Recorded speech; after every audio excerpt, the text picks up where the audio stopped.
Hey y'all, come with me for a speaking engagement I had at Chudliegh House School.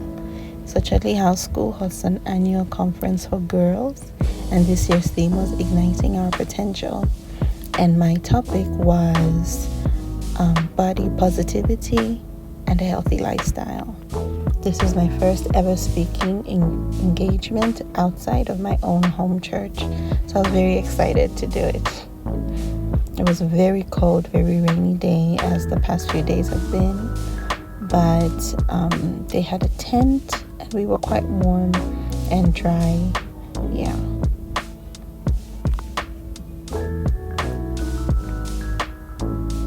So I got there, and the lady, Miss Mandana, who's ahead of me, she came to meet me up front, and she took us to where I was sitting, and we met the girls that were very excited, and it was a good event overall. So there were various speakers. You'll see their names as I took short videos of them, and the hosts were Zoe, the actress, and Keturah, the radio host. Keturah, the African queen. So it was so good, and I was so glad to be a part. Thank you so much for the invitation. Thank you to the mothers for coming, and thank you for putting this together. It's very, very important. I wish we had it when we were growing up. Yeah. So my topic today is body positivity and a healthy lifestyle. So we can go to the first slide, please. So I wanted to just start with the basics.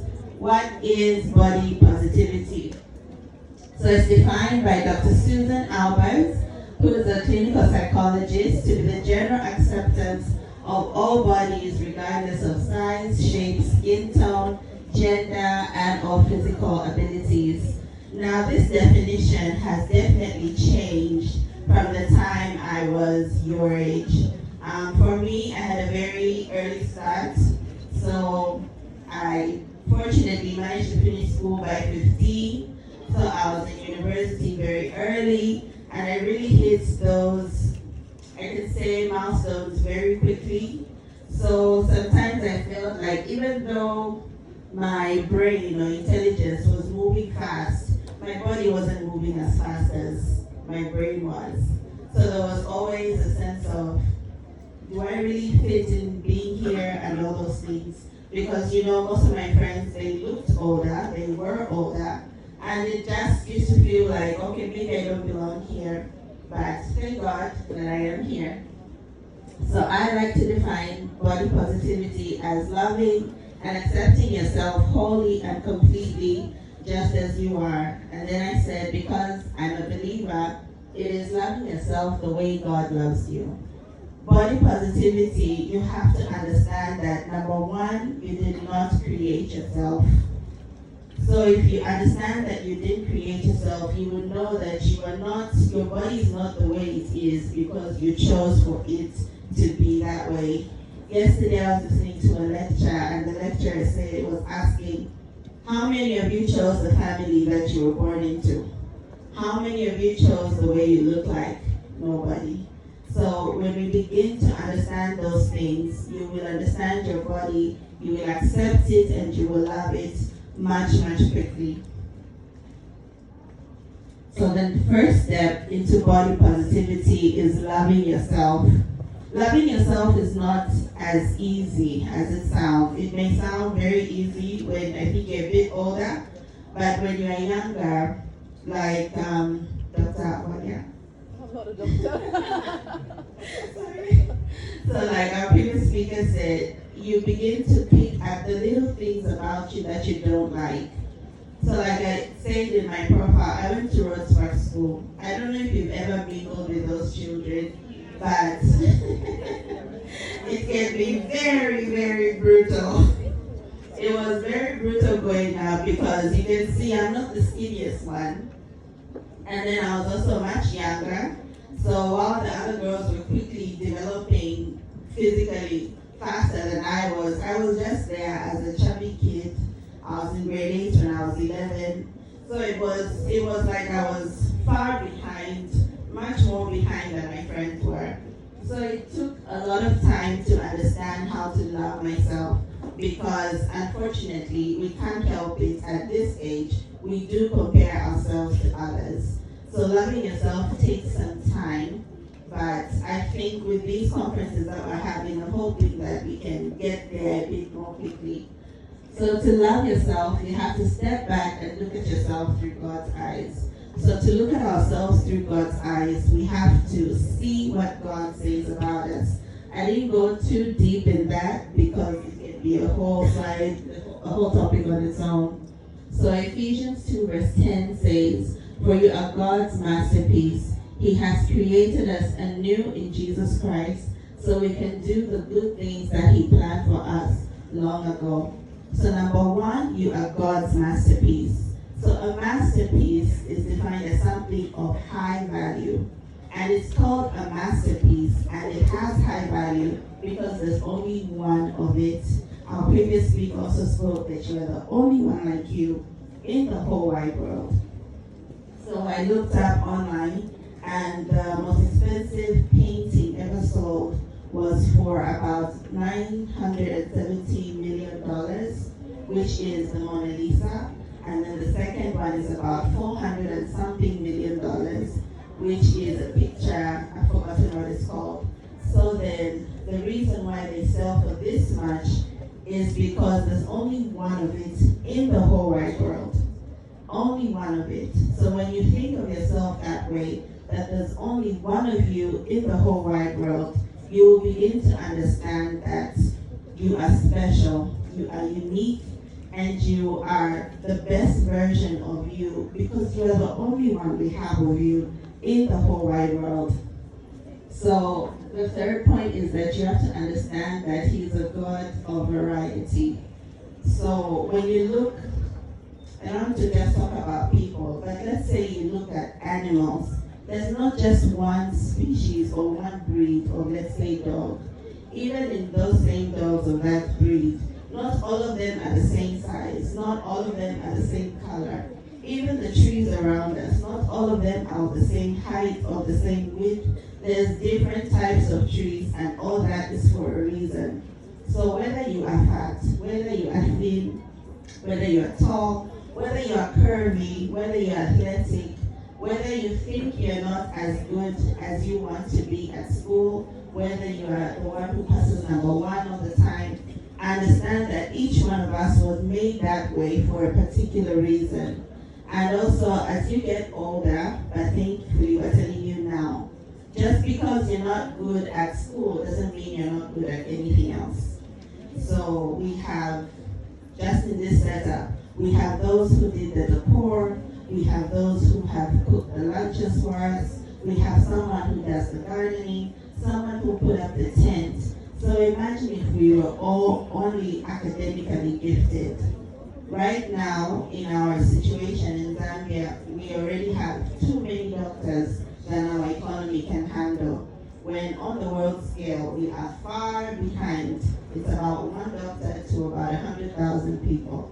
So imagine if all of us today decided to become doctors. Number one, nobody will have anywhere to work. So because of this, we have to understand and accept our different abilities according to the way God has gifted us. So I wrote that don't believe the hype or the lies. We live in a world of social media. When we were growing up, we had those very simple phones where all you could do was text and that was it, and play a game. But now our phones are a whole world and you walk around with it. Because of the internet, the whole world is so connected. So we end up comparing ourselves to what we see online, and we end up thinking that is what everyone, or that's what the standard is. But that's not true. That's maybe only, maybe let's say 10% of the world population that has a smartphone. So it's not real. And what is real is the people that you see around you every day.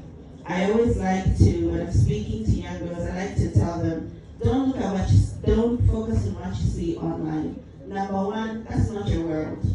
Here we live in Zambia. We are Africans, we live in Zambia. Our culture, the way we talk to people, everything about us is worlds apart from what we see online.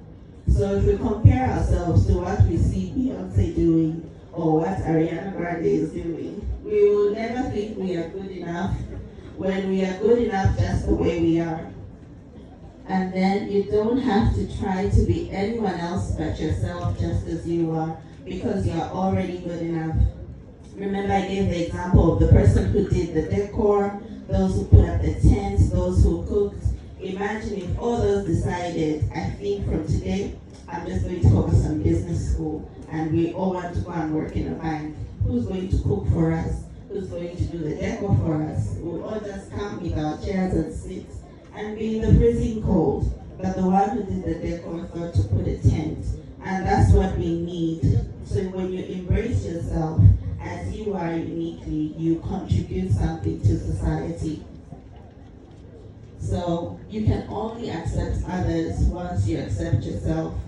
So as a doctor, I know everything starts from the inside before it's expressed on the outside. The same way we love ourselves is expressed first internally before it shows externally, and eventually it will turn up in how we treat others.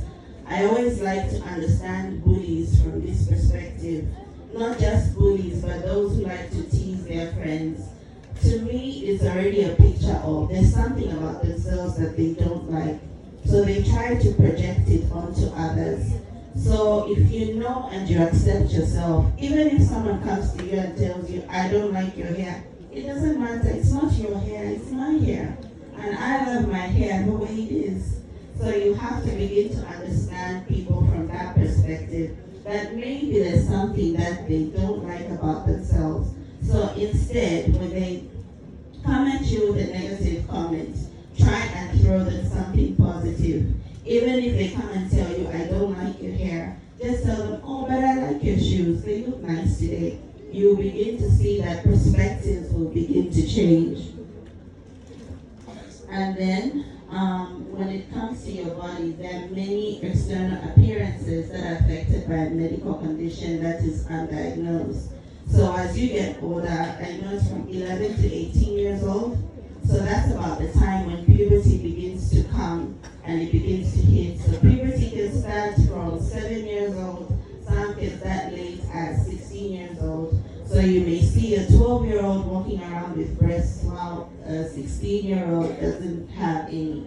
But that's still okay because we are all different, our bodies are different, and they bloom at different times.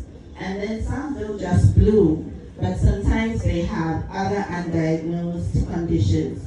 So you may think your friend is fat, but maybe there's a thyroid condition that they don't know about yet. You may think your friend is fat, but maybe she has a condition called PCOS that she doesn't know about yet. So we have to learn to be kind to each other. Sometimes the way we look is simply beyond our control and we just don't know about it. But as we get older, or as your parents begin to try to find out why this is this way, you can get your answers. And as we correct those conditions, you will see your appearance change even then. So for the healthy lifestyle, described by the NHS UK as eating a balanced diet, maintaining a healthy weight, daily exercise, no alcohol, and no smoking. So this is the ideal picture. But even this definition is now outdated. In our world, we have things like mental health and many other things that have come in. So like I said, it starts from the inside out. So if you have things that are affecting you and they beat you hard on your emotions, or maybe let's say your home situation is not okay, even your lifestyle would not, for us we'll call it an unhealthy lifestyle. You may eat all the healthy foods, do all the exercise, but then if all these other external factors are not good for you and they are affecting you psychologically, you will not have a healthy lifestyle. So a healthy lifestyle is managing to balance everything that is good for you.